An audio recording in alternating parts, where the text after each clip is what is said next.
cresci no interior da Bahia, numa cidade chamada Governador Mangabeira, que é muito pequenininha. Meu pai era taxista e minha mãe era caixa. Mas o que mais me marcava da minha infância é que, mesmo tendo estudado só até a quarta série, meu pai me levava todo final de semana, levava os filhos para a cachoeira e a gente tinha um lugar que a gente ia prioritariamente. Era no bar, que hoje o povo chama de Bar do Reiki, mas é um bar onde tem as esculturas de madeira lá. E na minha época da infância, o escultor ainda estava vivo. Então a gente ia lá ver sempre se tinha uma escultura nova. Essa foi a minha primeira experiência de uma criança do interior com a arte, né? E conhecendo isso. E na minha infância e adolescência fui vivendo esse espaço. E meu pai sempre me trouxe essa influência da arte, de olhar e contemplar a arte, mas minha mãe batia no pé que a gente tinha que ser professora. E aí era uma novela mexicana, eu não queria ser, mas aí eu fiz teste vocacional, afinal eu descobri que eu era mesmo professora desde sempre. E fui ser professora.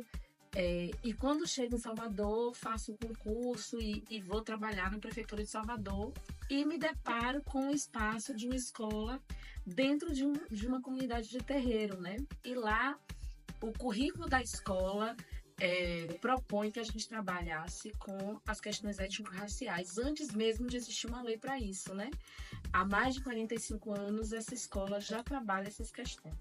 Quando eu chego lá, o trabalho estava muito voltado para trabalhar com os mitos africanos, dentro da cultura iorubá, mas tendo vivido outras coisas, eu reconhecia como a experiência da África é muito mais ampla que só a cultura iorubana. Foi quando eu comecei a pesquisar os jogos para trabalhar com minhas crianças com jogos. Então a gente conheceu a África através dos jogos e a gente levou 3 anos fazendo isso. Então eu fiquei com uma turma 3 anos estudando a África a partir das brincadeiras e dos jogos. E isso abriu um universo para mim que depois disso, mesmo mudando de turma, a África virou conteúdo prioritário do meu trabalho, né? E independente do segmento que eu estivesse, da turma que eu estivesse, sempre a África estava no centro do meu fazer pedagógico, como pano de fundo daquilo que eu trabalhava no dia a dia. E aí, com o tempo, eu fiquei nessa escola durante 8 anos. Esse trabalho com a África foi reconhecido na Defensoria Pública do Estado, fez um prêmio para professores antirracistas recentemente. Esse trabalho foi reconhecido.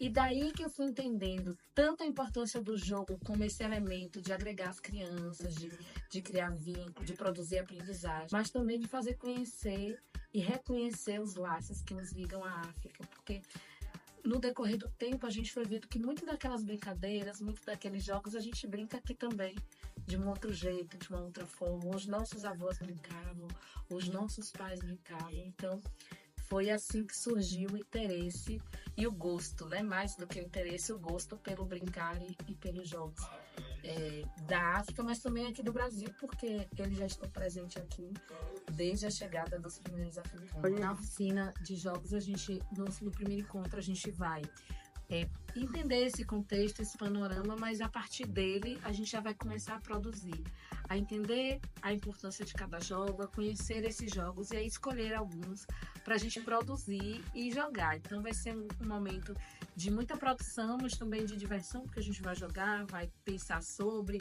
vai refletir a importância desse jogo na construção daquele saber que está ali embutido no jogo. Então vai ser sempre muita prática, muita atividade no sentido de produção mesmo, né? Não vai ser oficina da gente ficar ouvindo coisas, mas a gente está fazendo muita coisa o tempo todo. Então eu acho que vai ser bem legal a presença de vocês, porque isso só vai poder acontecer se a gente tiver uma galera massa com a gente produzindo e pensando. Então a gente conta com várias inscrições de vocês.